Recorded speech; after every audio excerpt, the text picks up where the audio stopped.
offences. Let's get more on this and other stories of the week. We're joined by New South Wales Greens MP David Shoebridge and Federal Liberal MP Jason Falinski. Welcome to both of you. Good morning, thank you. Jason, let me start with you. Thank you, Andrew. Peter Dutton says he's been misinterpreted.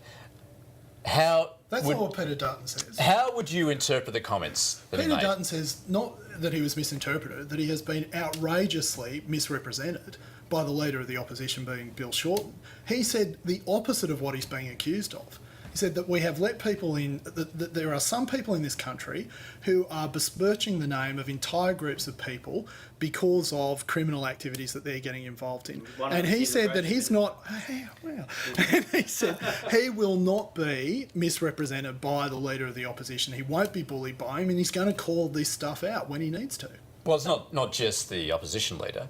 There have been many other people who've said inappropriate comments. It has not done anything for the relationship, particularly as far as Lebanese Muslims in Australia, that they feel aggrieved by what's been said. But that's Peter's point. That's right, his point right there, which is that when you have a small group of people who are involved in some criminal activities in some cases, it is unfair to take the behaviour of that very small group and generalise it to a lot of people. And that's what he's saying he's going to stand up for and against.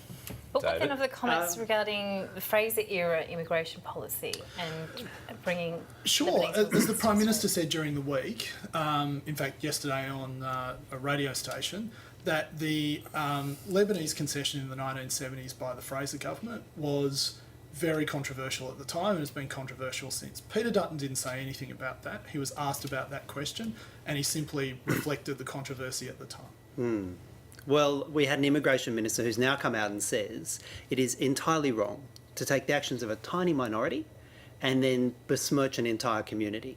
So why did he stand up in our Australian Parliament and do exactly that? Because what he said was we had a problem with immigration coming from the Lebanese, coming from Lebanon, and he took a tiny part of that community, highlighted the problems in a tiny part of that community and besmirched all Lebanese Australians. And if he really was standing up for the broader Lebanese community, you think there would be a single voice from the Australian Lebanese community coming and supporting him.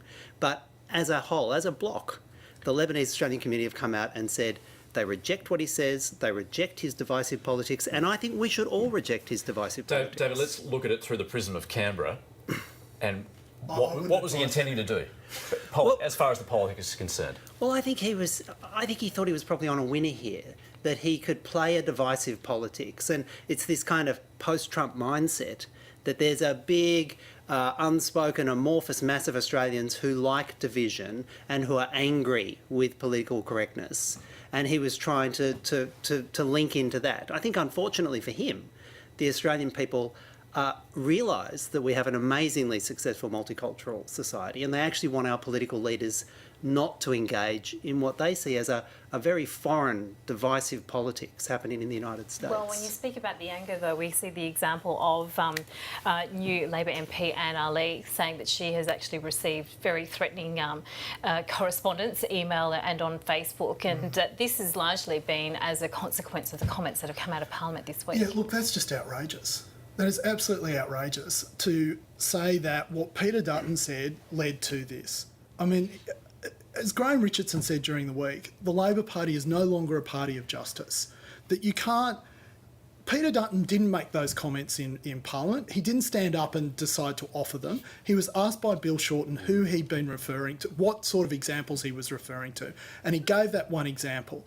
It is just outrageous for us to be in a situation where we can't even talk about factual issues on this matter. Jason, now, I'm the son of a migrant, and I understand that these are very sensitive issues. But the thing that Australians won't cop to is this sort of pall of censorship that we're not allowed to talk about these things. Well, it's not a question of not being able to talk about it. It's a question of not having our political leaders come out and besmirch an entire community based upon the wrongs of a tiny minority. And I've got to say, going back to the Lebanese migration that came to Australia in the 1970s, I personally feel really fortunate. I went to school called Normanhurst Public up in the sort of northern parts of Sydney. Yeah. A very large number of children from that migration wave in the 70s came to Normanhurst Public. I went to school with these people. They were wonderful contributors. Some of my best friends from primary school were part of this migration wave that came through. And thinking back from my own personal experience, the thought that we would have an immigration minister now besmirching those people, their contribution to Australia, I personally find it offensive. And I think you do too, Jason, really. He did the opposite of that. If you read his answer in Parliament, he said he will not allow people to be besmirched. He said he will. But the people come to. But he didn't do that, David. He did the opposite of it. He stood up and he said, we have one of the most successful immigration programs in the world, one of the most successful refugee programs in the world. We're taking 18,500 refugees this year, 200,000 migrants this year. Those people who come to this country come here because we offer a better opportunity, and they have been Jason, I think overwhelmingly the litmus successful. test is this: not a single authoritative voice from the Australian Lebanese community has come out and supported what he's done. Almost to a person, they have condemned it. Now, if he was really speaking up and trying to support the Australian Lebanese community, why have they rejected him so roundly? Oh, you want me to answer the question? Yeah. That was not a rhetorical question. But does this not also raise concerns about how we, forge better ties with the community, particularly Absolutely. in terms of counter-terrorism? Well, counter-terrorism is separate, and I also think it's disappointing that counter-terrorism has been tied to immigration and refugee programs, because what Peter Dutton was saying is that we have these programs, they have been incredibly successful. You have a small group of people who are behaving in a manner and form that is reflecting badly. And for us to maintain, and David and I have had this conversation plenty of times, for us to maintain credibility in our immigration and refugee program, it is incredibly important that we get it right. But if you talk to our counter-terrorism experts, and, Labor MP is one of them, but another one I'd put forward is someone like former Deputy Commissioner Nick Caldas. He will tell you that the way that you fight extremism in any community is you connect with them, you have links with them, you have the community wanting to come and talk to authority figures and be the eyes and ears for authority figures. And what Peter Dutton did, he drew a line between the Commonwealth government and that community and drew a barrier. And we know for a fact those barriers actually encourage extremism. This is really unfair. Peter Dutton said completely the opposite. Look to at what you're reality, saying. Jason. No, not your you spin. go and read his answer in Parliament. All right. And then, Right. okay. You're not going to get agreement on this issue, so let's turn to another subject. Oh, And negative somehow I don't think we're not going to get agreement on this one either. But that's okay. That's Negative the point. gearing. Now, I know essentially you two will come from different camps here. Okay, Yeah. Jason, the federal government's saying they're not looking at it. Yep. Should they? We've had the New South Wales Planning Minister, Yep. obviously the Coalition Minister, saying Yep. it Good needs friend to of be mine. looked at. Yep. Okay, the justification for doing that, do you believe he was right? Does the federal government need to look at this again? No, it doesn't. David and I have had this argument on your segment plenty of times. It's good that we've resolved that smashed avocados are not responsible for housing affordability in Sydney. But the fact is that if you get rid of negative gearing, you will do a couple of things. You will drive up rents. You will also drive down investment into the property sector, thereby reducing supply, which will then increase the price of housing. So people who are younger, who are renting their apartments at the moment, will see their rents go, who are trying to save for a house, will see their rents go up, thereby inhibiting their ability to save for deposits, and they will see the price of the house that they're trying to buy go up as well. So it would have a negative effect. What Rob Stokes or Dr. Stokes said this week was basically there are a whole bunch of levers that people need to look at. Supply's one of them, stamp duty's another, affordable housing ratios is a third. There's a whole bunch. And he is probably the best planning, he is the best planning minister in Australia at the moment. He's very thoughtful on this issue, and there's a whole bunch of things that need to be looked at. Well, I've got to say, he's got his head around the planning portfolio. You call him Dr. Stokes. I'm happy to give him authority in this case. And he has realised he's been having a look at what's been happening in Sydney. We've had record supply coming on over the last 3 or 4 years. Not just housing starts, but completions and apartments. Record numbers. And what have we seen in housing prices? We've seen housing prices continue to rise and rise and rise. And all that Rob Stokes has done is acknowledge reality. You can't fix Sydney's and Australia's housing affordability issue just on supply. You need to look at those other levers that are driving an unreasonable amount of investment into that. And the key one is negative gearing. Being interest rates. Well, very low interest rates, but also negative gearing. People are willing to buy properties and lose money on it, pay more in interest than they get in rent because they're hoping to make a capital gain down the track. And we have a bunch of houses in Sydney that are literally empty because landlords have bought them regardless of the rent. They've bought them on a speculation that prices will rise, and if they lose a bit of money in the meantime because they're not getting rent, they don't care, because they're banking on a capital gain, they're banking on negative gearing to give them a tax incentive.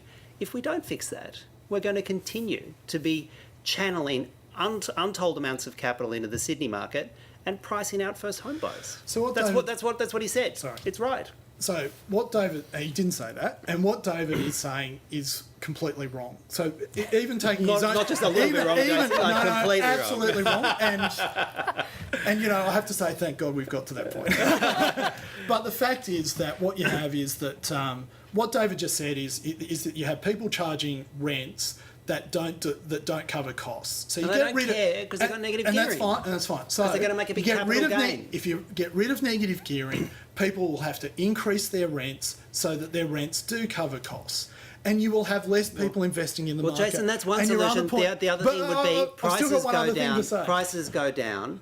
And if prices go down? Because people are no longer willing to pay the same amount of money because the return is going down. Not everybody wants the negative gear, but some people want to get a return out of property. If we get rid of negative gearing, we're going to be pulling the heat out of the market. No, David, that's not what happens. People stop investing in the market, so people stop building houses, and so supply goes down. And we come back to this argument that it's like the market for bananas. It's not like the market for bananas. It's not just supply and demand. There is a massive, massive market here in Sydney, hugely overcapitalised, primarily because of the major tax breaks. Negative gearing while you lose money holding it, and a big capital gains benefit when you sell. But of course the other problem is that you're talking about different markets. You guys are being very New South Wales focused because of the heat in the Sydney market, certainly Melbourne, Brisbane, but you've got other markets such as Perth, which has fallen. And that's the other argument that Scott Morrison's been making against David's argument, which is these macroeconomic policies are Australia-wide. So if you get rid of negative gearing, yes, sure, it has an impact. And of course, the Sydney property market just isn't one market. Same in Brisbane, same in Melbourne, a whole bunch of different markets. But every time you pull a macroeconomic lever, what you end up with is impacting the market in Tasmania, in South Australia, in Western Australia. That's actually seen housing prices decline. Meanwhile, doing nothing?